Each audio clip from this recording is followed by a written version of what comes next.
Bharatiya Janata party का मतलब है 420 पार्टी, 420 लोकतंत्र का गला घोटने वाला ये पार्टी है। लोकतंत्र का मोदी के इशारे पे काम होता है, अमित शाह के इशारे पे काम होता है। तभी तो नीतीश कुमार ने कहा था, कभी देखा 18 घंटे तक एक विधानसभा की काउंटिंग, तो ईवीएम की क्या जरूरी है? तो मोदी जी कह रहे हैं ना कि भारत मूर्खों का देश है जो यहां ईवीएम में चुनाव होता है। तो मोदी ने अभी तक ईवीएम को हटाने का काम क्यों नहीं किया है? एक एक दल ईवीएम का विरोध कर रहे हैं। तो यदि निर्वाचन आयोग नरेंद्र मोदी के इशारे पे काम कर रहा है तो इसका मतलब निर्वाचन आयोग भारत सरकार के हाथों की कठपुतली है। निर्वाचन आयोग 99 पार्टी की क्यों नहीं सुनती, एक पार्टी की सिंगल क्यों सुन रही है? मजाक बना के रख दिया है निर्वाचन आयोग ने इस देश को, और नरेंद्र मोदी की सरकार ने। बंद कर दो चुनाव कराना, कम से कम भारत सरकार का खजाना तो खाली नहीं करेगा ये मोदी, जाहिल प्रधानमंत्री।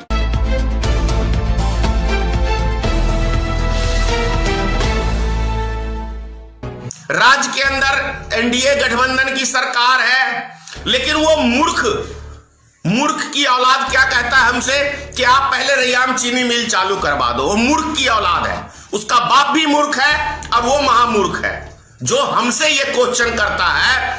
जिसको जिताया उससे कोई डिमांड नहीं, जिसको नहीं जिताया उससे वो डिमांड करता है कि आप रैयाम चीनी मिल चालू करवा दो ताकि हम आपको वोट देंगे। मतलब समझ लीजिए कितने बड़ी सौदेबाजी है।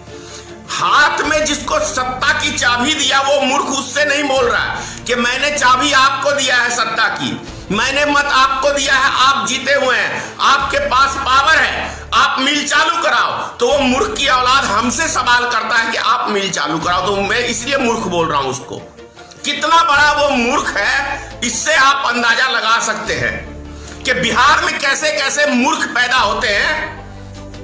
और वो भी क्या कहूं अब मैं, वो मूर्ख कोई दूसरे नहीं है, वो भारतीय जनता पार्टी के सदस्य हैं। उनका दिन रात झंडा ढोने का काम करते, वो अपने बाप से नहीं बोलते भारतीय जनता पार्टी से कि हमने तुमको वोट दिया, तुम जनता का काम करो।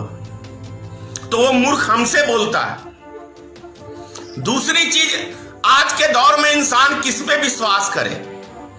यदि आप कोई व्यक्ति हो, यदि कोई मंदिर में जाके कसम खाए कि मैं नेताजी आपके साथ हूं, तो विश्वास करोगे ही। मंदिर में इस विधानसभा चुनाव में 4 मंदिर पे ग्रामीणों ने कसम खाया कि मैं पिछली बार जो गलती हुई सो हुई, हम इस बार आपके साथ हैं। उसके बाद वैसे तो मेरा मानना है कि ईवीएम का खेल है, मैं 100% दावे से कहता हूं कि ईवीएम का खेल है। ईवीएम के अंदर 420 ही हुई है, नहीं तो जिस हिसाब से जनता ने हमें इस बारी एक ही सीट पे, वो भी निर्दलीय प्रत्याशी के रूप में, क्योंकि भारतीय मित्र पार्टी का कोई प्रत्याशी नहीं था। अब क्यों नहीं था तो आप लोग समझ लीजिए, मैं बताता हूं आपको। 243 सीटों पे भारतीय मित्र पार्टी की तैयारी थी चुनाव लड़ने की, लेकिन मोदी सरकार, मैं कहता हूं मोदी सरकार के इशारे पे निर्वाचन आयोग ने, जब हमने चुनाव चिन्ह को कहा कंटिन्यू करने के लिए, तो चुनाव आयोग ने हमसे लेटर भेजा हमारे पास, 15 ऑप्शन दिए एफिडेविट के साथ, जो एफिडेविट नहीं लगता लेकिन एफिडेविट मांगा कि आप हमें एफिडेविट के साथ दीजिए। हमने एफिडेविट बना के 15 चुनाव चिन्हों की चुनाव आयोग को भेजा। उसके बाद वो हमसे पूछते हैं कि आपका कौन कौन सा प्रदेश में संगठन बन गया है, आप इसकी जानकारी दीजिए। हमने उसकी भी जानकारी दे दी कि 14 प्रदेशों में हमारे प्रदेश अध्यक्ष वगैरह, जिला अध्यक्ष वगैरह बन चुके हैं पार्टी के, हमने उसको भी। उसके बाद चुनाव आयोग हमें फिर लेटर देता है कि आपके अध्यक्ष पद की टाइम पूरा हो गया है, तो आपने संगठन का चुनाव कराया तो उसकी जानकारी दीजिए अध्यक्ष पद का। हमने चुनाव कराया हुआ था, लेकिन हमने चुनाव आयोग को लेटर नहीं भेजा। लेटर हमने भेजा कि इस तारीख को हमने ये चुनाव कराया, चुनाव आयोग मानने को तैयार नहीं। अब बोल रहे हैं कि आप चुनाव कराइए अध्यक्ष पद का। तो बिहार चुनाव है विधानसभा का, उसमें अध्यक्ष पद का आदमी चुनाव कराएगा कि चुनाव लड़ेगा? चुनाव हम कराएंगे संगठन का, तब तक चुनाव खत्म हो जाएगा। तो इस कारणवश हमने चुनाव इस बारी नहीं लड़ा। आपसे स्पष्ट बता रहा हूं, क्योंकि मैं फ्रॉडगिरी की राजनीति नहीं करता हूं, खुली किताब है। तो समझ लीजिए, बिस्बी से इंद्रजीत महतो को निर्दलीय प्रत्याशी बना के, भारतीय मित्र पार्टी का समर्थक प्रत्याशी बना के हमने उम्मीदवार बनाया।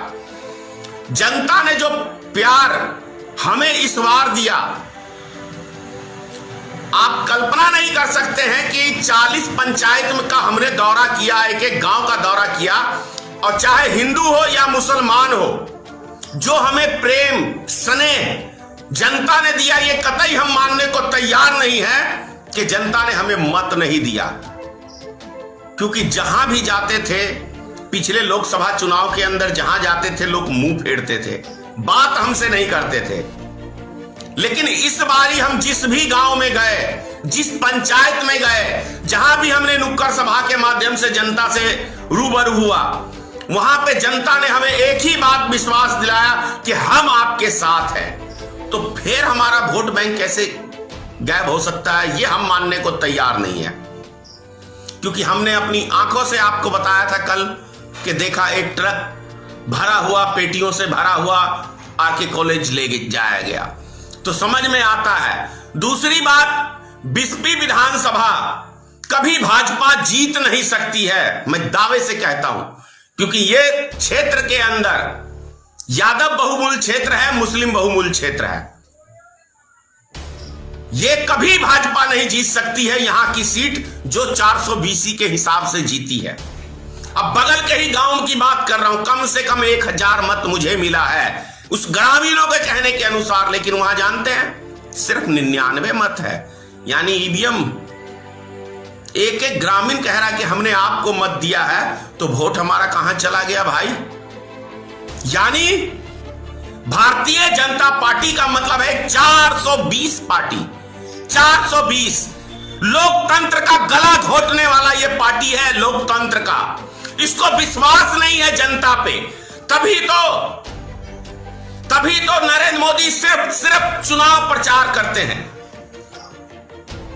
और अमित शाह एमएलए खरीदने का काम करते हैं, एमएलए खरीदने का काम करते हैं। समझ लीजिए, किसको लोकतंत्र पे विश्वास है? इनको लोकतंत्र पे विश्वास है?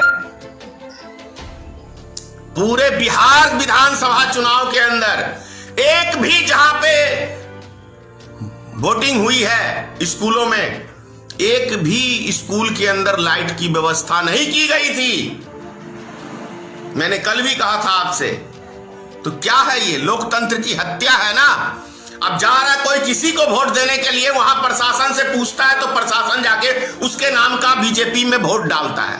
क्यों? और अधिकांश 3 नंबर बटन बीजेपी का रहा है इस बार, 3। क्यों? किस हिसाब से हरिभूषण ठाकुर को यहां 3 अंक दिए गए?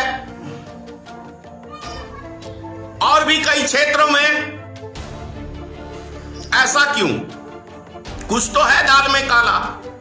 नाम के अनुसार तो आपको 3 अंक नहीं मिलता हरिभूषण ठाकुर को। आप जोड़ लीजिए, 11वां नामांकन हमने किया था, 12वां नामांकन हरिभूषण ठाकुर ने किया था।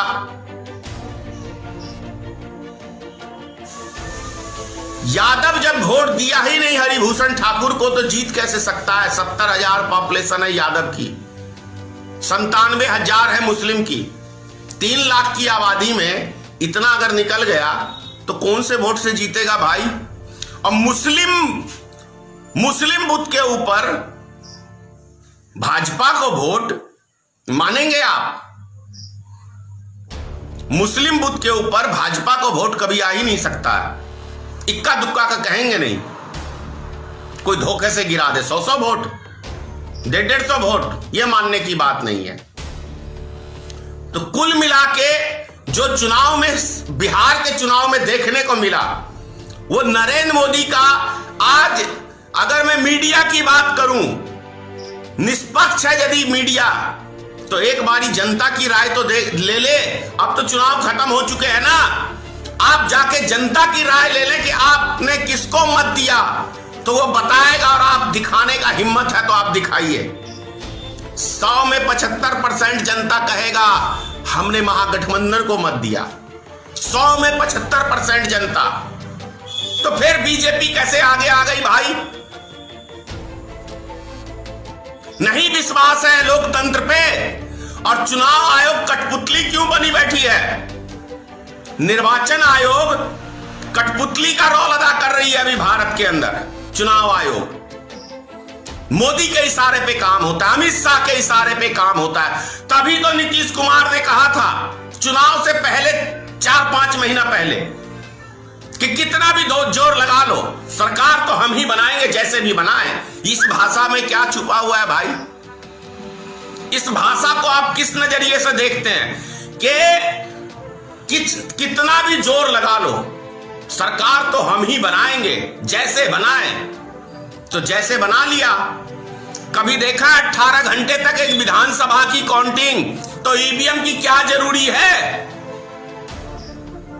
और जब अमेरिका जैसा देश बैलेट पेपर पे चुनाव कराता है, तो भारत के अंदर, ये तो मोदी जी खुद बोलते हैं कि अमेरिका पढ़ा लिखा देश, तो मोदी जी क्या कहना चाहते हो कि भारत मूर्खों का देश है? अमेरिका पढ़ा लिखा देश बैलेट पे चुनाव कराता है, स्टाम्प लगा के चुनाव कराता है, तो मोदी जी कह रहे हैं ना कि भारत मूर्खों का देश है जो यहां ईवीएम में चुनाव होता है। तो मोदी ने अभी तक ईवीएम को हटाने का काम क्यों नहीं किया है? करना चाहिए ना मोदी जी को। ईवीएम तुरंत से तुरंत हटवाना चाहिए।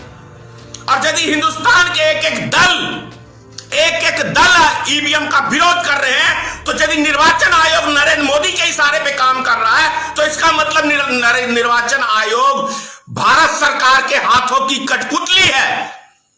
उसे लोकतंत्र की हत्या करने में बहुत बड़ा योगदान निर्वाचन आयोग का है।